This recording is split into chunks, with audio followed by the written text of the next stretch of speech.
Ladies and gentlemen, I want to ask you a question that has been wandering my mind all through this Kenyan politics. Is Kalonzo Musyoka a really watermelon, as they always nickname him, or is a misunderstood savior for this nation? Because Kalonzo has been in politics since time immemorial, but the nickname of watermelon has been there, lingering on his face. So they want just to look at Kalonzo Musyoka and find out who is he. In the turbulent waters of Kenyan politics, where allegiances shift like a desert sands and labels are weaponized to tarnish legacies, one name has persistently been wrapped in controversy. That one of Stephen Kalonzo Musyoka, the so-called watermelon. But is this tag a fair reflection of his political identity, or is it a deliberate caricature designed to eclipse his diplomatic fineness while sparing his rivals? The President William Ruto, Honorable Musalia Mudavadi, Moses Wetangula, whose political past spanned from the Nyayo era, NARC, Jubilee, and now the Kenya Kwanza. As Kenyans groaned under the weight of failed promises, collapsing healthcare, punitive taxes, abductions, brazen corruption, the question lingers. Could Kalonzo, often mocked, yet a seasoned statesman, be the antidote Kenya needs? Or is the watermelon label a convenient distraction from the real political chameleons who have mastered the art of survival at whatever cost? FMtv delves beyond the slur to unravel this mystery.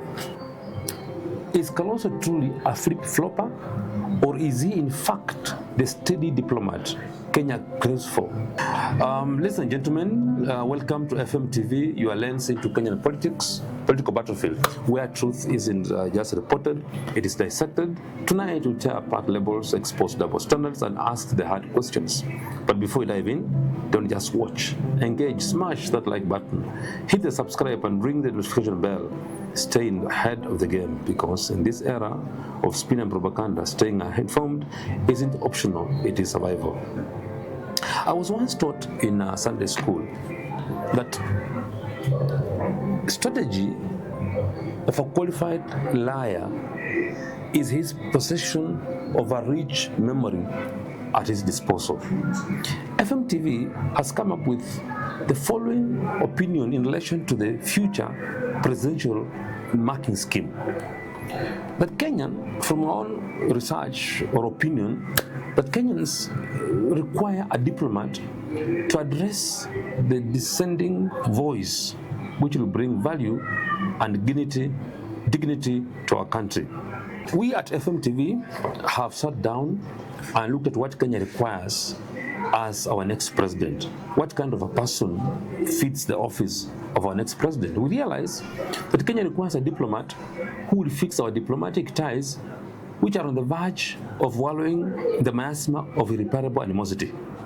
2, Kenya requires a diplomat who will accommodate the criticisms without wanton arrests or abductions. Kenya requires a diplomat who cares what comes out of his mouth, with a background knowledge that he or she is constitutionally a symbol of national unity.